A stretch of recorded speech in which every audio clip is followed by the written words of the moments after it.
Kung totoo mong fina-follow si kapatid na Eli Soriano, ay sigurado akong wala ka na sa ang dating daan ngayon. Bakit? Dahil sinabi po ni kapatid ni Eli Soriano na hindi po kayo ang totoong simbahan. Pakinggan mo po ito, kapatid. We are imitators of the true church. So we do not claim that we are the true church. The original church is the true church, and that is the only and the one and only true church. The original church that was established by our Lord Jesus Christ, preached by the apostles, and their news and their preaching have reached the Philippines, our country, by the Bible. So we believe in that true church. We are not the true church. Hello po mga kapatid. At meron naman po tayong napansin sa ating comment section. Sabi niya po dito is ganito po. I-follow nyo si Eli Soriano. Mas marami kang matutunan. Hindi ka maliligaw ng landas. Hello, shout out sa iyo kapatid. At kung totoo mong fina-follow si kapatid na Eli Soriano, ay sigurado akong wala ka na sa ang dating daan ngayon. Bakit? Dahil sinabi po ni kapatid ni Eli Soriano na hindi po kayo ang totoong simbahan. Pakinggan mo po ito, kapatid. We are imitators of the true church. So we do not claim that we are the true church. The original church is the true church, and that is the only and the one and only true church. The original church that was established by our Lord Jesus Christ, preached by the apostles, and their news and their preaching have reached the Philippines, our country, by the Bible. So we believe in that true church. We are not the true church. Ayan. Hindi po kayo ang totoong simbahan ayon po kay kapatid na Eli Soriano. At alam nyo ba kapatid na ang Katoliko ay nabuo 2,000 years ago at sinabi ni kapatid na Eli Soriano ay hindi niya alam ang founder nito? Pakinggan nyo po ito, kapatid. We do not claim that we are the true church. It is unwise for me to claim that we are the true church. The true church have existed 2,000 years ago. And who are we? Ang Roman Catholic po ang pinakamatandang reliyon na nabuo sa ating sanlibutan.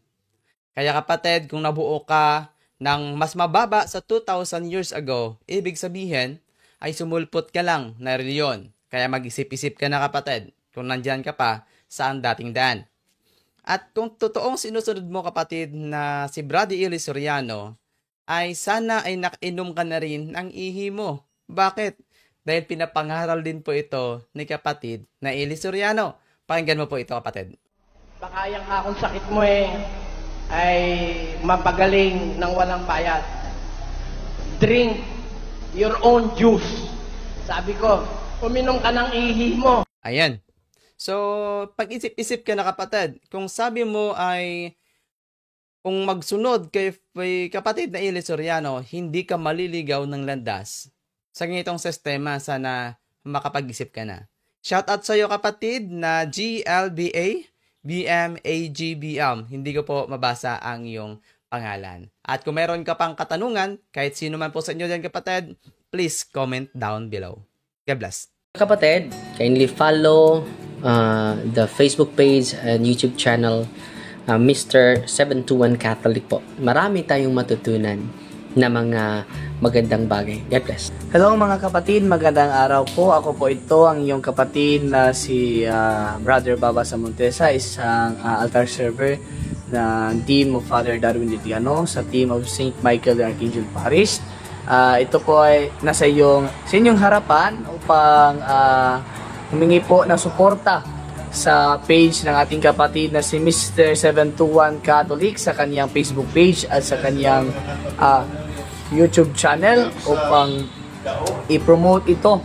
Tapos tulungan niyo po siya na bigyan ng i-share ang kanyang mga videos, like and comment na din po para maging ganap na fully verified na po siya sa ating Facebook page at sa YouTube channel. So yun po kapatid, uli, ito po si Brother Baba Samontesa, ang inyong lingkod ng simbahan. Humihingi po ng suporta sa ating kapatid na si Mr. 721 Catholic. God bless po mga kapatid. Fight Maria, Tatak Serdi with a humble heart.